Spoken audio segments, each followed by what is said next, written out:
Okay, we're gonna be starting the chapter 7 of the Odyssey. And let's see where this is gonna lead us. This is the cover. We can see that is Athena removing the disguise of Odyssey. So maybe he's gonna give him back. Let's see.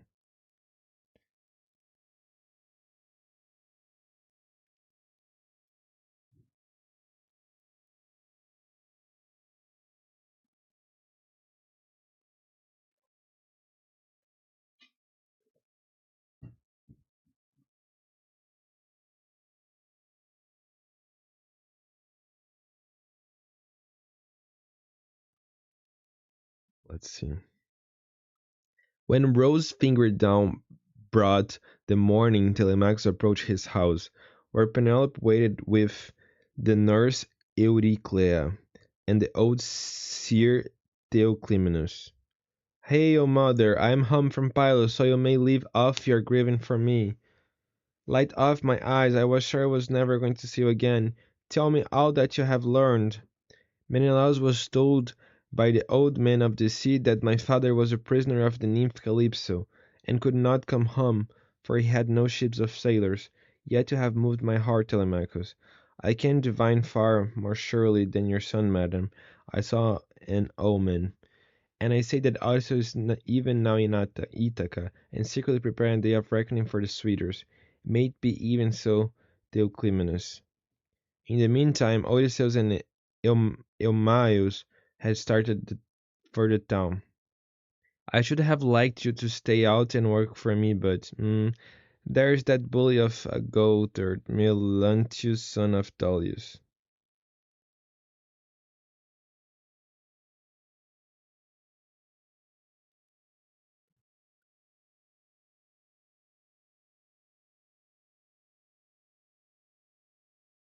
Where are you taking this miserable beggar?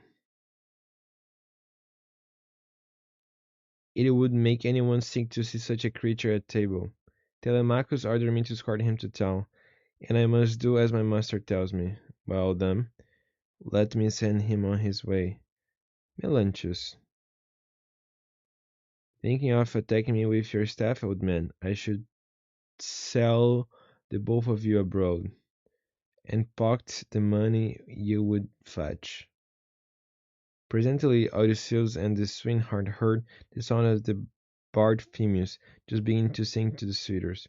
You go in first, and I shall follow, but they may treat you poorly, old man. I am quite used to being beaten and have things thrown at me. I have been much buffeted about in war and by sea, but as a man cannot hide the cravings of hungry belly, so, Emus, what noble hound is that pricks up his ear on that dung heap? That is Argos. He was a great tracker, and belonged to Odysseus before he left for Troy. But no one's cared for such an old dog. Now that his master is dead and gone. But Argos heard no more. He died as soon as he had recognized his master. Ah.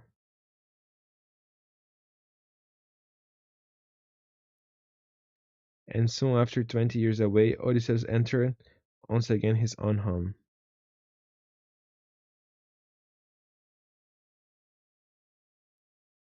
Noble one, may I beg a piece of bread from you? Some of the suitors pitied him, and some were curious about him, but the goddess Athena was determined that not a single one of them should be saved. I am told, sire, that your name is Antinous. Give me something, for you are not surely the poorest man here. I too was a rich man once, with a fine house of my own. What god can send such a pestilence to plague us during our dinner? Have we not tramps and beggars enough already to pester us while we sit at meat? By Zeus, he seemed like a rock. The blow did not even stagger him.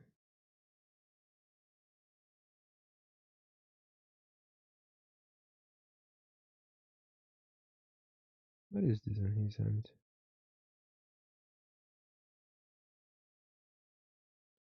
Antinous, you did Ill is striking that poor wretch. What if he's some god going about disguise? He's just an old beggar who had best eat his victuals in silence, or I'll have him flayed alive. Would that he were Apollo to to strike you, Antinous. Eumaeus, yes, my lady. That stranger looks to have travelled much, and may have heard something of Odysseus. He declares he has heard of Odysseus being alive and near at hand among the Thebrostians. Come him here, then, that I too may hear his story. Stranger, my mistress Penelope wishes to hear anything you can tell her about her husband. I am afraid of passing through this crowd of cruel suitors, but tell her that I will come to her at sundown. Be off from this doorway, old man. This is where I sit and wait till one of the suitors has an errand for me to run. My friend, I see you are drunk. I do you no harm, but do not talk too much about fighting, or you will incense me. And then, old as I am, I shall cover your mouth and chest with blood. You filth glutton, I give a good mind to knock your teeth out of your head like so many boar's tusks. This is fine sports, Iris. Let the two of you fight, and the winner will be well fed, while the loser shall be driven forth. Ay, the winner shall sit at our table, and we shall allow no other beggar about the house at all. Sirs, an old man like myself cannot hold his own against a young one, but my belly urges me on. Let me get rid of these rags, by the gods, his chest and shoulders so broad, and I shall make your limbs stronger still, Odysseus, though these mortals see me not.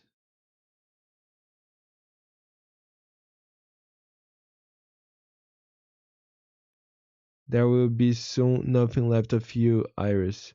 He is a big one.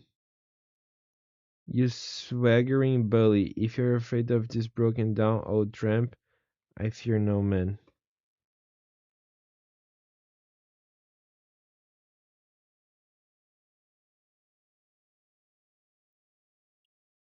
Sit here, and keep the dogs and pigs off. And if you try to make yourself king of the beggars any more, you shall fare still worse. May Zeus and all the other gods grant you whatever you want. A for putting an end to the arrogance of that insatiable trump. Here you are, old man, as you promised, a great goat pouch filled with blood and fat. And I, Amphinomus, give you this loaf of bread.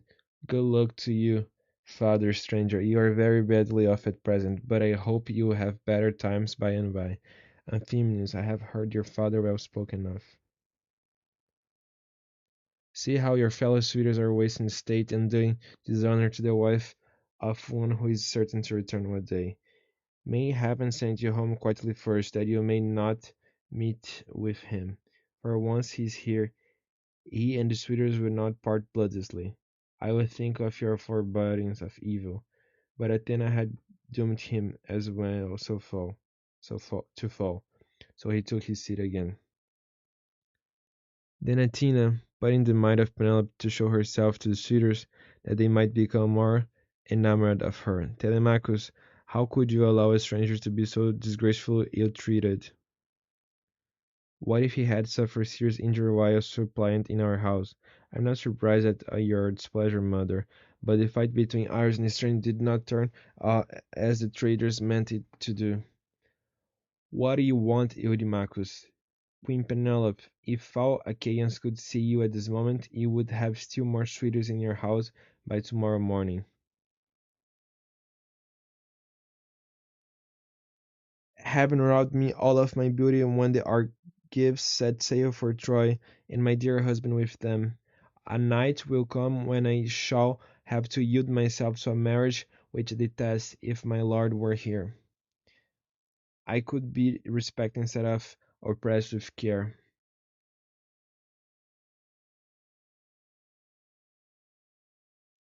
Penelope, daughter of Icarius, we shall not go about our business, nor steal from where we are. till you have married the best man among us, whoever he may be. If Odysseus comes to his own again, the doors of his house are wide, but you suitors will find them narrow when you try to flee through them. You old trench, I will soon pay you out for daring to say such things to us. I am afraid, Eurymachus, and seek protection at the knees of Amphinomus. You have all had your supper, and the sooner you all go home to bed, the better. Later, when the suitors are half asleep and drunk, gather up their armor and weapons, Telemachus. I'll take them inside.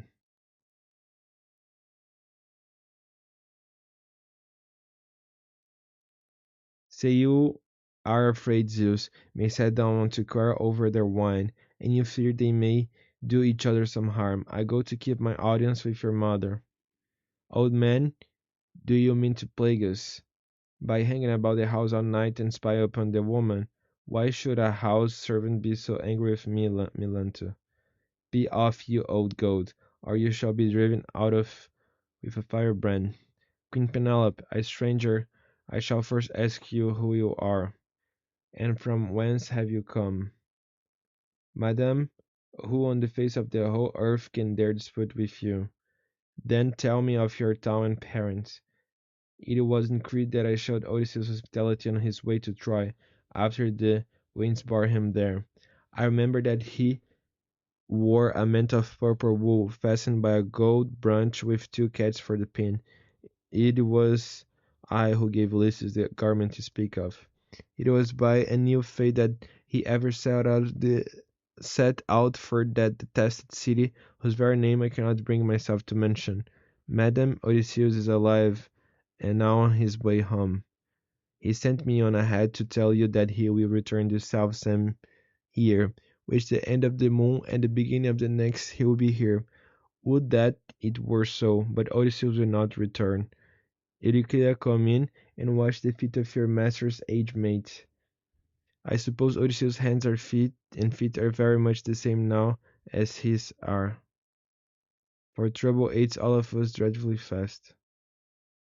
I will wash your feet for Penelope's sake, and for your own, for no one ever yet came who was so like Odysseus in figure, voice, and feet. Those who have seen us both have always said we were wonderfully like each other. Yes, but I know I know that scar. It is the one given Odysseus by a wild boar when he was hunting on Mount Parnassus with his grandsire Autolycus. You are Odysseus himself. Nurse, hold your tongue, lest you be the ruin of me. My child, you know very well that nothing can either bend or break me. I will hold my tongue like a son of piece of iron.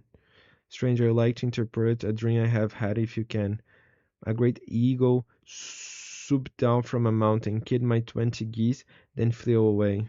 The eagle was your husband, madame, returned after 20 years. True dreams come through the gate of horn, false ones through the gate of ivory. I shall hold the tournament of axes. My husband used to set up 12 axes, one in front of the other, then take his great bow and shoot an arrow through the whole of the 12. I shall make the suitors do the same thing, and whichever of them can do it, I will fall and quit this house at last. Madam, you do not need to fear your tournament, for Odysseus will return ere even they can string the bow. Then he went to bed in the cloister, but heard the sound of the laughter of women. Melanto and other of the faithless serving women were cavorting as so often with the suitors. Heart be still, you had worse than this to bear when the Cyclops ate your companions. Yet you bore it silence to your cunning and your revenge. My poor unhappy Odysseus, why do you lie awake in this way? I have some doubt, dear Athena, that I shall be able to kill all the weak suitors single-handed, or escape from their avengers if I do. Have I not protected you throughout in all your troubles? Go to sleep, for it is a very bad thing to lie awake at night. Just before daybreak he witnessed Penelope at prayer. Great Artemis, I pray that those who live in heaven might strike me dead.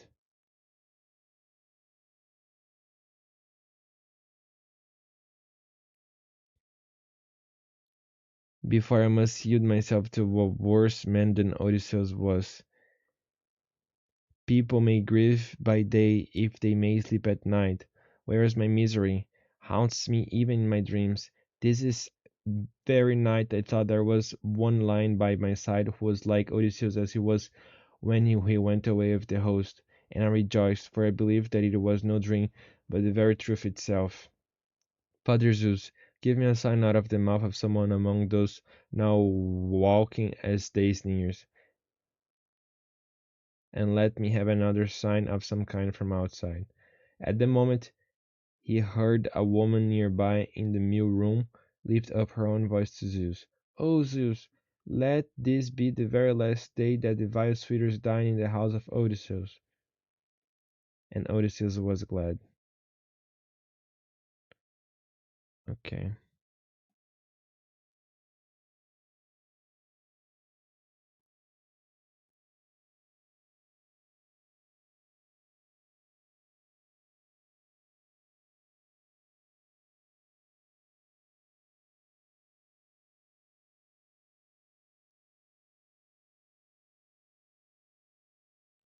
Alright, guys, one more video ending here. Thank you a lot. I see you in the next and final one. Bye bye.